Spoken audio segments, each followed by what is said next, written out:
The large room was quiet as Jake Morrison walked to the center. He was a tall man with gray hair and tired eyes. In his hand, he held a red tablet with Earth's final offer. Behind him stood Dr. Lisa Martinez, a smart woman who studied alien life. They both wore their best blue uniforms, but their faces showed worry. Around them sat creatures from 47 different worlds. Some looked like giant insects with clicking sounds.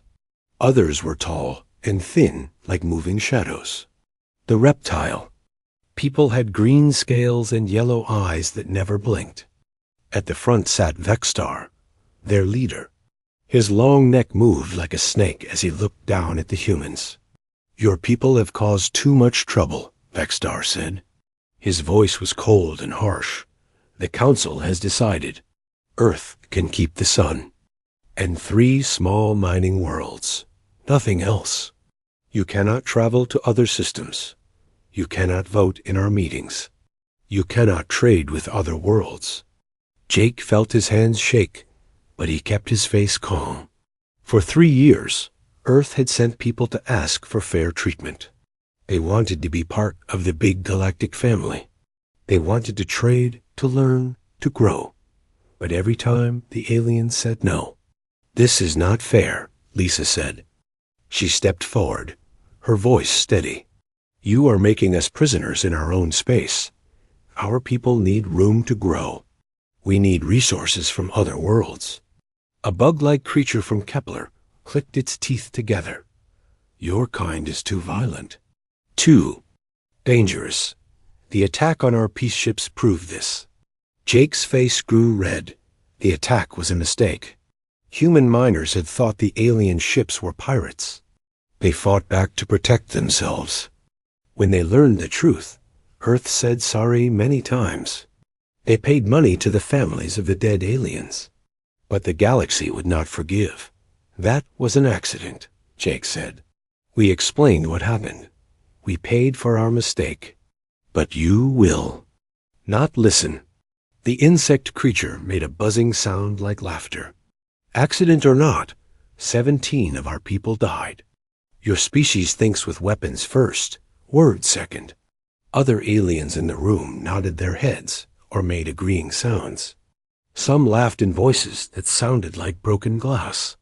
Jake looked around the room and saw no friendly faces.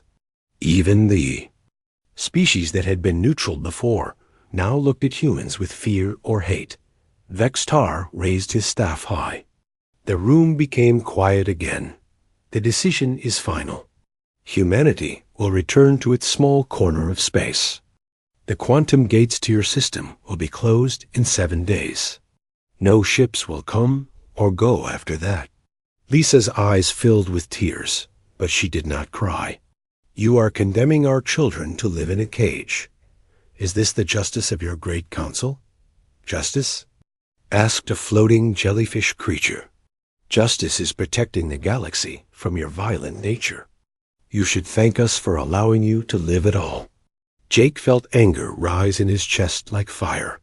For a moment, he wanted to shout, to fight, to show them what human anger really looked like, but he remembered his training.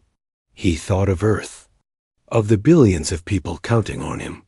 He took a deep breath and made his choice. "We accept," he said quietly. The room exploded with surprised sounds. Vexstar's eyes went wide. Even Lisa looked shocked. "You accept?" Vexstar asked. "Yes," Jake sighed, his voice growing stronger. "We accept your terms, but understand this. We choose to leave not because we are weak, but because we are better than this. We will not beg for scraps from your table. We will not crawl for your approval." He walked closer to Vexstar's platform. The guards moved to stop him, but Jake stopped on his own. He looked up at the reptile leader with eyes full of quiet strength. "When we meet again," Jake said, "it will be as equals. Remember that you had the chance to have us as friends. Instead, you chose to make us strangers." The aliens in the room looked uncomfortable now. Some whispered to each other. A few seemed worried about Jake's words.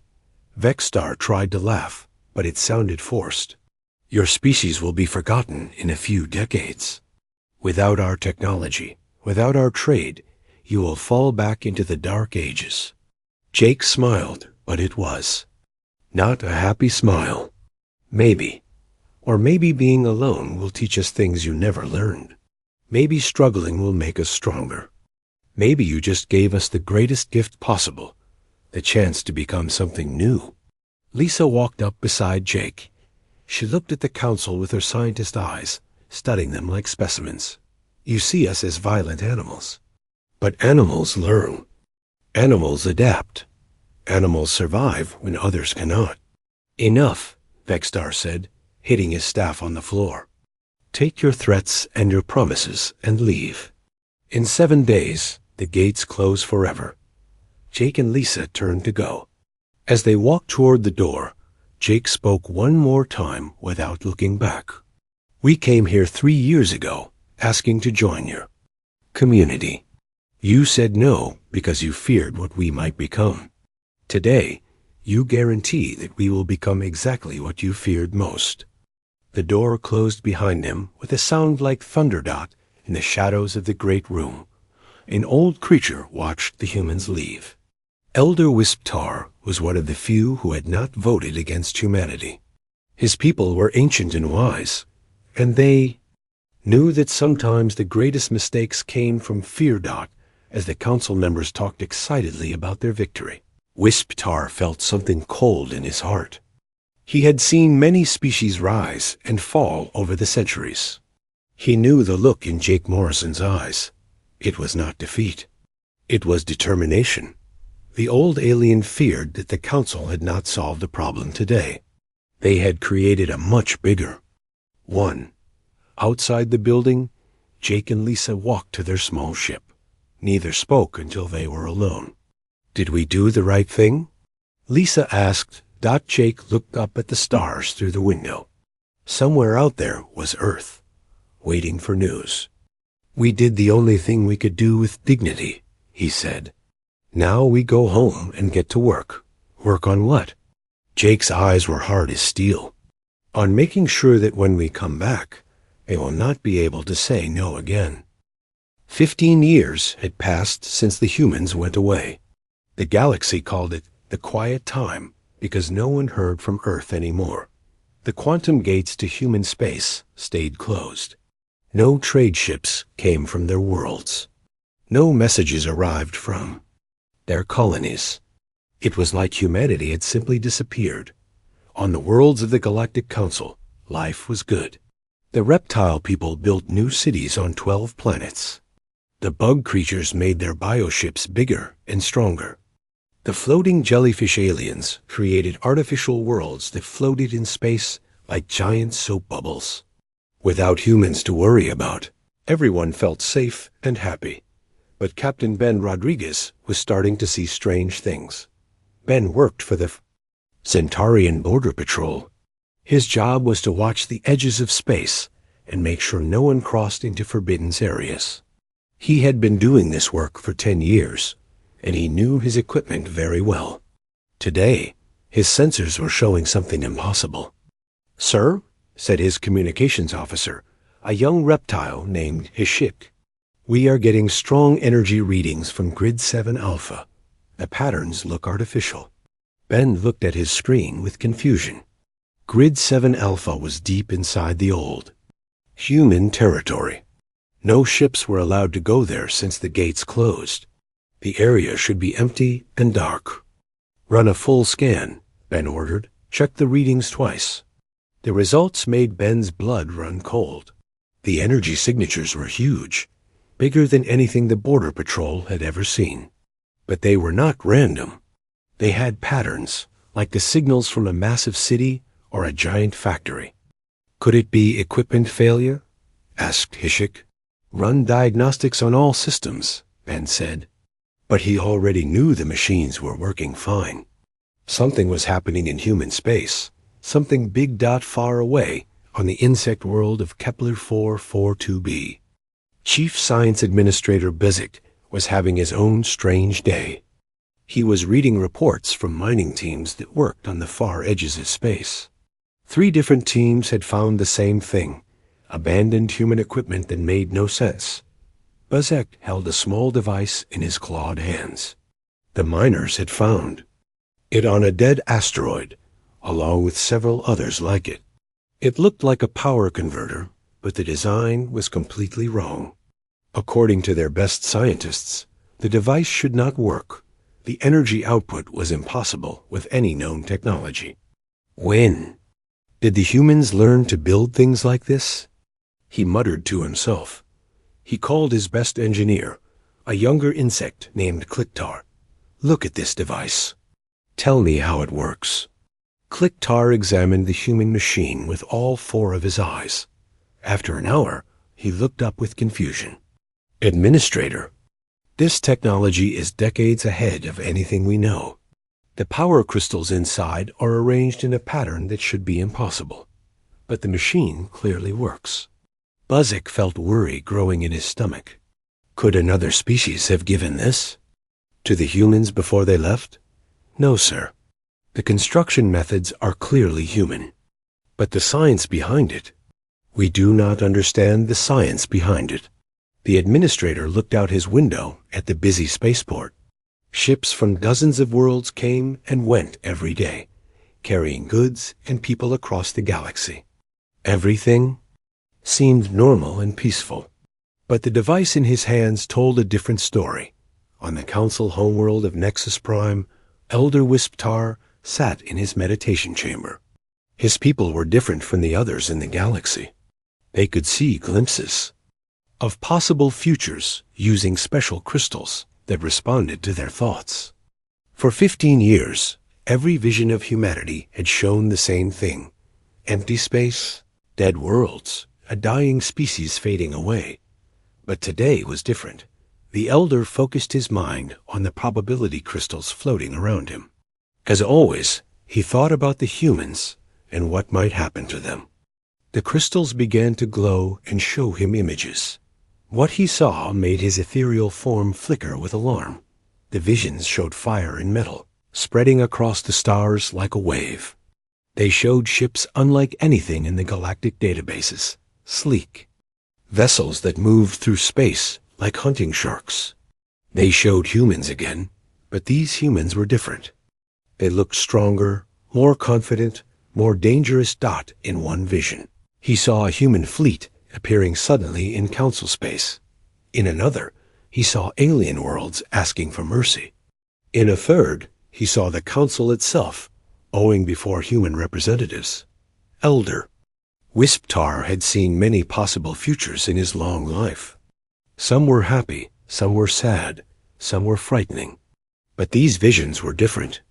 They felt real, like they were not just possible but certain. He reached for his communication crystal with a shaking hand. Meanwhile, in a small trading post, on the edge of known space, a merchant named Gixpel was counting his profits from a successful run. Business had been good since the humans disappeared. Without their competition, prices for rare metals had gone up considerably. A loud beeping from his long-range scanner interrupted his counting. Something was moving in the dead space between star systems. Something big. Gixpel adjusted his sensors and tried to get a better look. The readings showed a ship, but not like any ship he had ever seen. It was sleek and dark, with energy signatures that his computer could not identify. As he watched, the ship simply vanished, like it had never been there at all. Gixpel rubbed his 4 eyes and looked again. Nothing. Empty space. But his logs showed the readings were real. Impossible, he whispered. Ships cannot just disappear like that. But even as he said it, he remembered old stories about human warships during their brief conflicts with other species. The humans had always been surprisingly good at making things that should not exist. Back on the reptile homeworld, Captain Rodriguez was filing his report with growing unease. 3 more patrols had detected the same energy signatures from human space. All of them were massive, all of them were artificial, and all of them were getting stronger. His commander, General Strixtar, read the report with growing alarm. You are certain these readings are accurate? Yes, sir. We have checked and double-checked. Something is happening in the Forbidden Zone. The general's claws clicked nervously on his desk. But the humans have no advanced technology. We saw their ships when they left. They were primitive compared to ours. That was 15 years ago, sir. General Strixtar fell quiet. 15 years was a long time. Long enough for a determined species to learn new things, to grow, to change. The reptile leader felt a cold fear growing in his chest. Double the patrols, he ordered. I want sensors watching that border constantly. If so much as a space rock moves in human territory, I want to know about it. But even as he gave the orders, General Strixtar wondered if it was already too late. The humans had been quiet for 15 years. The galaxy had assumed this meant they were weak, that they were slowly dying in their cage. What if they had been wrong? What if the silence had not been weakness, but preparation? The general looked out at the stars and felt something he had not felt since he was a young soldier, genuine fear of an enemy he could not see. Captain Kelly Hayes was having a normal day until her ship's alarms started screaming. The merchant vessel Star's Fortune was coming back from a trading run to the outer rim when something impossible appeared on her sensors. Her pilot, Rick Thompson, stared at his screen with his mouth open. Captain, you need to see this, Rick said, his voice shaking. There's something massive out there, right at the edge of human space. Kelly rushed to the sensor station and looked at the display. Her heart stopped. The object was huge, about 3 kilometers wide and perfectly round. But that was not the strangest part. The strangest part was that her computer had no idea what it was made of. Run a full scan, Kelly ordered. Check everything twice. The results made no sense. The object was definitely artificial, definitely. A ship, but the materials, the energy readings, the propulsion system, none of it matched anything in their databases. It was like looking at technology from 100 years in the future. Unknown vessel. Kelly broadcast on all standard channels. This is Captain Hayes of the merchant ship Star's Fortune. You are approaching restricted space. Please identify yourself. For a moment, there was only silence. Then a voice came through the speakers that made Kelly's blood freeze. The voice was human. Star's Fortune, this is the U.E.'s Endeavor. We request permission to come aboard for peaceful contact. Kelly felt dizzy. U.E.'s meant United Earthship, but that was impossible. Earth's technology could never build something like what her sensors were showing. The quantum signatures alone suggested propulsion systems that were decades ahead of anything the galaxy had ever seen. Permission granted, Kelly heard herself saying. Docking Bay 2. Rick looked at her like she had lost her mind. Captain, are you sure about this? If that's really a human ship, how did they build something so advanced? Kelly did not have an answer. 20 minutes later, she was about to get one. The airlock opened with a soft hiss, and 2 figures in environmental suits stepped through. The suits themselves were beautiful, sleek and silver, with energy fields that seemed to shimmer around them like living light. The 2 humans removed their helmets, revealing faces that Kelly found both familiar and strange. Captain Hayes, said the man with a polite smile. I am Commander Alex Carter of the United Earth Stellar Navy. This is Dr. Susan Blake, our Chief Science Officer. Stellar Navy? Kelly asked, her voice weak. But you were limited to your home system. The Council sealed the gates 15 years ago. Alex's smile became cold. We're limited. Past tense, Captain. Many things have changed since we were forced into exile. Dr. Blake activated a small device on her wrist. Suddenly, a 3-dimensional star map appeared in the air between them. Kelly gasped as she saw dozens of new positions marked with Earth. Symbols, star systems that should have been impossible to reach without the quantum gate network. How? Kelly whispered. How did you get to those systems? When your council cut us off from galactic technology, Susan explained calmly, they forced us to develop our own solutions. Desperation, we discovered, is an excellent teacher. We developed quantum folding, a method of faster-than-light travel that does not require gate networks. Kelly's head was spinning. Quantum folding was theoretical at best. The smartest scientists in the galaxy had been working on it for centuries. Without success, that's impossible. The energy requirements alone would be enormous. Yes, Alex interrupted. Which is why we also had to develop new power sources. Fusion reactors were not enough. We needed something better. Susan's device projected new images. Massive space stations orbiting strange stars, mining operations on worlds Kelly had never heard of, and fleets of ships that all looked as advanced as the Endeavour. We have been busy, Captain Hayes, Susan said. 15 years is a long time when you are motivated. Alex's expression grew serious.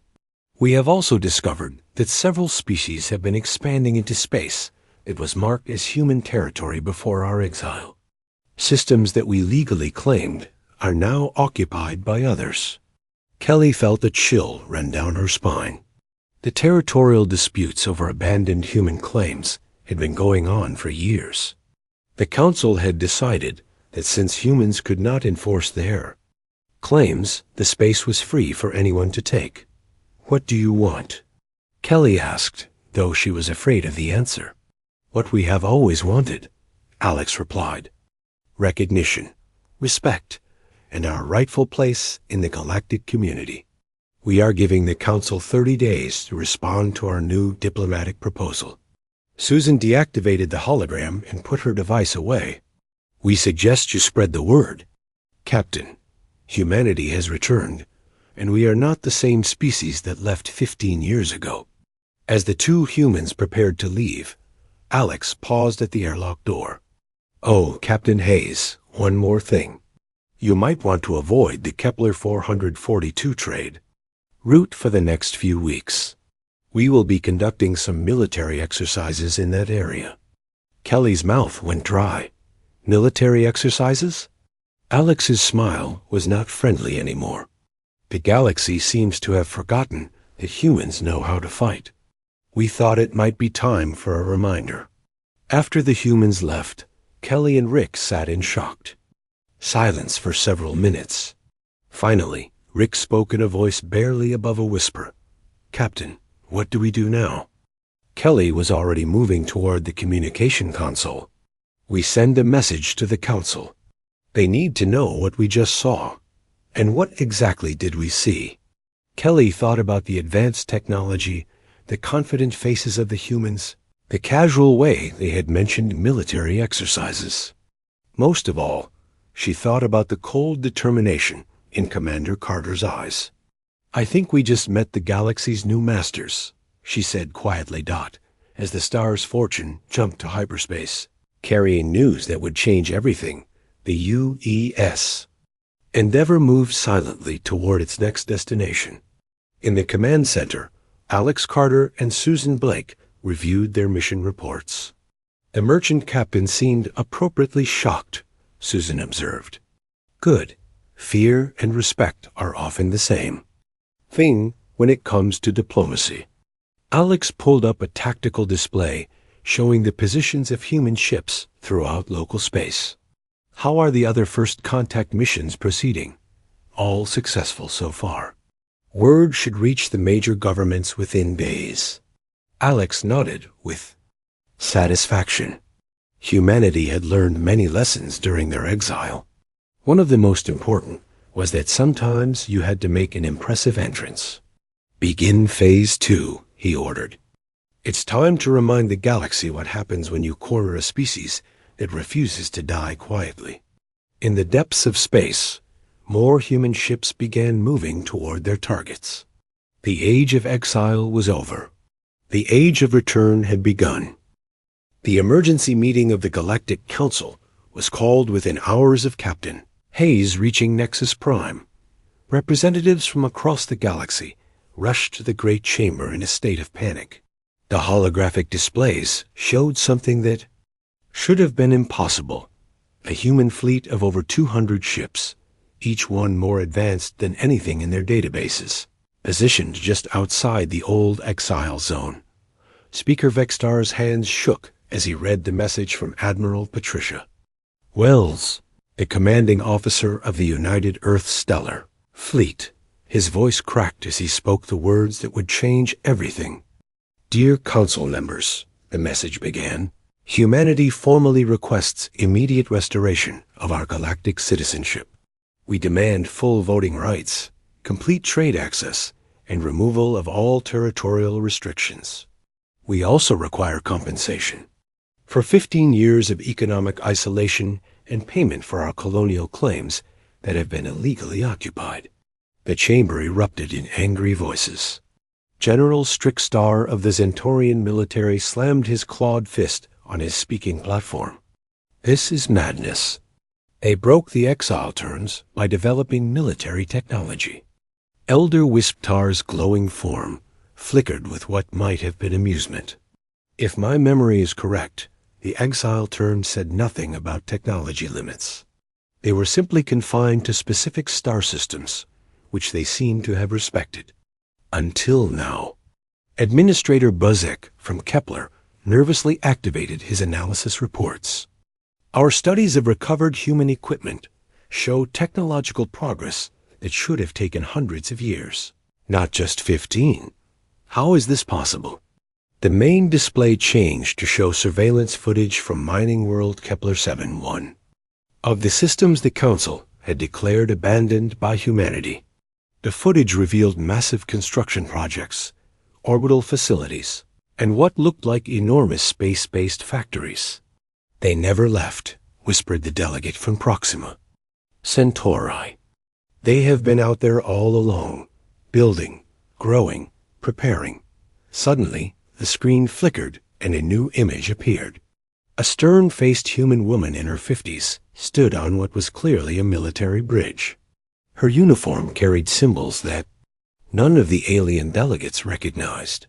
Behind her, other humans worked at control stations with calm efficiency. Council members, the woman said, her voice carrying absolute authority. I am Admiral Patricia Wells, Supreme Commander of the United Earth Stellar Fleet. I am broadcasting this message from the UES Constitution, currently positioned in neutral. Space, she gestured, and the display split to show tactical information that made several delegates gasp in fear. The human fleet was not just large. It was positioned at key points throughout local space, effectively surrounding several major trade routes. For 15 years, you assumed our silence meant we had given up. You were wrong. We spent those years learning that the universe is much larger than your small corner of it. We discovered that there are technologies beyond your current understanding. We also learned that there are other civilizations, older and wiser than those in this council, who have been watching your actions with great interest. Speaker Vextar's reptilian face went pale. What are you saying? Admiral Wells' smile was cold as winter. I am not hinting at anything, Speaker. I am stating facts. The ancients of the Andromeda Collective have been watching galactic politics for thousands of years. They found humanity's forced exile ... unacceptable. They offered us guidance. We accepted their help. The emergency alarms in the council chamber began wailing as long-range sensors detected massive quantum signatures approaching the system. The signatures matched no known technology in any galactic database. Impossible, breathed General Strickstar. The Andromedans are myths, stories to frighten children. Admiral Wells' expression did not change. Many things that were myths 15 years ago are facts today. General, your species will learn this very quickly. On the tactical display, new contacts appeared, crystalline ships that seemed to bend light around themselves. They moved with impossible grace, appearing and disappearing like ghosts made of starlight. Even through the screens, their alien beauty was breathtaking. The Andromedan Collective has agreed to sponsor humanity's return to galactic society. Wells continued. They have also agreed to serve as observers to ensure that past mistakes ... are not repeated. Administrator Bozake's insect eyes went wide with terror. You brought the ancients here? Do you understand what you have done? I understand perfectly. Wells replied. We have brought justice. The Andromedan ships took positions around the Council space station. Their presence changed everything. These were beings older than most galactic civilizations, with technology that made current ships look like stone tools. Elder Wisptar spoke into the terrified silence. Admiral Wells, what exactly are your terms? Wells activated a holographic document that appeared in the center of the chamber. Full restoration of human citizenship and voting rights. Immediate removal of all travel restrictions. Return of all illegally occupied human colonial claims. Payment of reparations equal to 15 years of lost trade revenue. And establishment of humanity as a permanent member of the Council Security Committee. This is robbery, shouted the delegate from Rigel. You cannot simply demand his words. Were cut off as one of the Andromedan ships moved closer to the station. No weapons were visible, but everyone could feel the power radiating from the crystalline vessel. Actually, said a new voice, speaking directly into everyone's minds, they can. The voice was ancient, wise, and absolutely terrifying. We find their requests quite reasonable. General Strixtar tried to stand, but his legs would not support him. And if we refuse? Admiral Wells' smile became genuinely terrifying. General, you seem to misunderstand the situation. This is not a negotiation. This is an announcement. The galaxy has a new major power, whether you like it or not. The only question is whether you choose to adapt peacefully or learn the hard way. She gestured again, and the display showed human ships moving throughout local space. Mining operations, construction projects, military patrols, humanity had been busy indeed. We have spent 15 years preparing for this moment, Wells said. We have established colonies in 47 star systems. We have built a fleet that makes your combined militaries look like toys. We have made allies with powers you thought were legends. Most importantly, we have learned patience. Speaker Vextar's voice was barely a whisper. What do you want from us? What we have always wanted, Wells replied. Respect, recognition, and assurance that no species will ever again face exile for the crime of being different. The Andromedan voice spoke again, this time with a hint of warmth. The young ones have grown wise during their time alone. We suggest you listen carefully to their words. Elder Wisptar floated forward. The Etherian Commonwealth accepts humanity's terms and welcomes them back to galactic society. One by one, other delegates began to speak. The small species, the ones who had remained neutral, the ones who feared being next, they all agreed. Finally, only the major powers remained silent. Admiral Wells waited patiently. Behind her, the stars wheeled slowly, and somewhere in the darkness, human ships continued their work. You have 24 hours, she said finally. After that, we begin enforcing our territorial claims ourselves. I suggest you choose wisely. Transmission ended, leaving the council chamber in stunned silence. Outside, the Andromedan ships waited like beautiful, terrible guardians. The age of human exile was over. The age of human ascendancy had begun. 3 months later, the galaxy was a completely different place. The Galactic Council had been rebuilt from the ground up. Humanity now held 3 permanent seats, more than any other species in galactic history. The territorial restrictions were gone, and human colonies were expanding faster than anyone had thought possible. Ships bearing the Earth symbol could be seen in every major star system. On Earth, President Charles Mitchell stood in the new diplomatic complex, watching the busy spaceport through tall windows. Ships from dozens of alien worlds arrived every hour. Trade agreements were being signed daily. Cultural exchange programs brought alien students to human universities. For the first time in 15 years, humanity was truly part of the galactic community, but the real power did not rest with the politicians.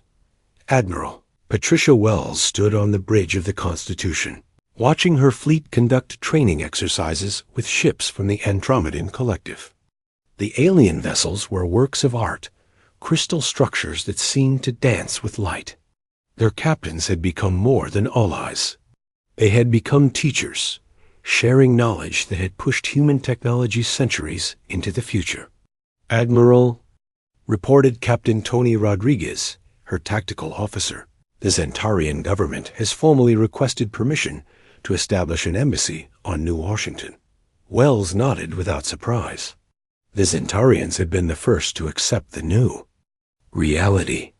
After one of their border fleets had made the mistake of challenging a human patrol, they quickly learned that humanity's new ships did not just outclass their vessels, they made them completely useless. Approved, Wells said. But assign a full security team. Old habits are hard to break. The other species had fallen in line quickly after that demonstration. The Kepler Consortium had offered to share their biological technologies. The Vextar Republic had formally apologized for the exile and offered massive trade benefits.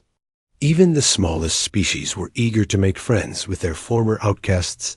Dr. Susan Blake appeared as a hologram from her laboratory on Titan. Admiral, the Andromedan Council has approved our request for instant communication technology. We will be able to talk with Earth's colonies anywhere in the galaxy without delay. Wells allowed herself a small smile. Excellent work, Doctor. Any news from our deep space missions? The exploration team at Rigel has made contact with 2 new species beyond our galaxy's edge. Both want to establish relations with the Earth Alliance. It seems our reputation has spread faster than our ships. In the council chambers on Nexus Prime, Elder Wisptar watched the proceedings with satisfaction. The new human delegates, led by Ambassador Peter Morgan, who had replaced the retired Jake Morrison, carried themselves with the quiet confidence of a species that had learned hard lessons and come out stronger. Speaker Vextar, now reduced to mostly ceremonial duties, watched nervously as human proposals were discussed and approved. The territorial redistribution alone had shifted galactic power dramatically. Humanity now controlled some of the richest star systems in known space, systems they had legally claimed years before their exile. The motion to establish joint human Andromedan research stations in the Orion sector passes with 42 votes in favor, 3 against, announced Ambassador Morgan. His voice carried the authority of someone who knew his species could enforce their decisions if necessary. As the session ended, Vextar caught Elder Wisptar in the corridor outside. "This is not what we intended when we exiled them," he said. Quietly, "We thought we were removing a threat." The Etherean's glowing form flickered with amusement. "You made the classic mistake, my reptilian friend. You assumed that isolation would weaken them. Instead, you gave them the greatest gift possible: time to grow without interference, and motivation to become something greater than they were." Vextar's vertical pupils widened with fear. "What have we created?" Wisptar's form began to fade as he prepared to leave. "You have created the galaxy's new dominant species. The question now is whether the rest of us can learn to live with what we helped make." On the human colony of New Sacramento, formerly a simple mining world, massive cities now stretched across entire continents. Factories produced goods that were sold throughout the galaxy. Universities taught both human and alien students. The planet that had once been humanity's prison had become the center of a new interstellar empire. Governor Linda Foster stood on her balcony, watching alien diplomats arrive for another trade meeting. In the harbor below, ships from Earth unloaded supplies for the growing population. In the sky above, human warships patrolled with calm efficiency. "Hard to believe it was only 3 months ago that we were considered outcasts," said her aide, Director Paul Carter. "3 months for the galaxy," Linda replied. 15 years for us. We earned this." In the deep space between galaxies, human exploration ships continued their work. They had discovered that the local galaxy was much smaller than the universe itself. Beyond the familiar stars lay countless other galaxies, filled with civilizations that had never heard of the Galactic Council. Captain Rachel Morris of the Deep Space Explorer UES Horizon transmitted her latest report back to Earth. "Admiral Wells, we have made contact with the Magellanic Federation. They control 47 galaxies and are very interested in establishing relations with humanity. They seem particularly impressed with our rapid technological advancement. The message would take several hours to reach Earth, even with the new Andromedan communication systems. But when it arrived, it would mark the beginning of humanity's next great expansion." Back on Earth, in a small apartment in New York, Jake Morrison sat with his granddaughter on his knee. The old diplomat was retired now, but he still followed galactic politics with interest. On the news screen, reporters were discussing humanity's latest diplomatic success with a species from the far side of the galaxy. "Grandpa," asked little Emma Morrison, "why did the aliens send us away all those years ago?" Jake thought carefully before answering. "They were afraid of us, sweetheart. They thought we were too different, too dangerous. Were they right?" Jake looked out the window at the ships launching from the nearby spaceport, carrying human explorers to new worlds and new adventures. "They were right that we were dangerous," he said finally. "But they were wrong about what kind of dangerous we were. They thought we would destroy things. Instead, we built things. We became dangerous to their small way of thinking." Emma nodded seriously, as children do when they sense they are learning something important. "And now? Now we are exactly what they feared we would become," Jake said with a smile. "The most powerful species in the galaxy. But we are also what? They never expected us to become wise enough to use that power well." As the sun set over Earth, human ships continued their work throughout the galaxy. They explored new worlds, established new colonies, and made new friends among the stars. The species that had once been exiled in shame was now setting the rules for galactic civilization. They had gone quietly into exile, but they had not gone gently into irrelevance. And for those who had forced them into the darkness, regret had indeed come far too late.